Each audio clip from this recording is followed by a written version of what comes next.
উনি বলতেছে শাকিব খানের মারা যাওয়ার প্ল্যানিং চলতেছে।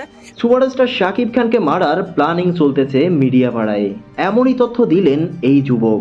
অতীতে সালমান শাহের সাথে করছে, আর অতীতে সালমান শাহ সহ আরো কয়েকজনকে মেরে ফেলা হয়েছে। শাকিব খানের উচিত রাষ্ট্রের কাছে আবেদন করে প্রোটোকল নিয়ে চলাফেরা করা।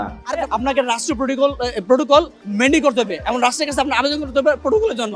ঢাকাই সিনেমার শীর্ষ নায়ক শাকিব খান, তার কোনো কিছু হয়ে গেলে বাংলা ফিল্ম ইন্ডাস্ট্রি শেষ হয়ে যাবে। আমরা তাকে হারাতে চাই না, প্রয়োজনে সকল সাকিবিয়ানরা লড়ব শাকিব খানের জন্য। গণমাধ্যমে এমনই বক্তব্য দিলেন এই যুবক।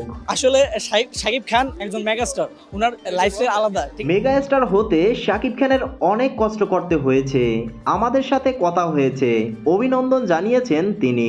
শাকিব খান উনি আমাদেরকে অভিনন্দন জানাইছে, ভালোবাসা জানাইছে। ট্রাই করবো শাকিব খানের সাথে বসা ইনশাল্লাহ। প্রিয় বন্ধুরা, সুপারস্টার শাকিব খানকে নিয়ে আপনার কি মতামত জানিয়ে দিন কমেন্ট বক্সে।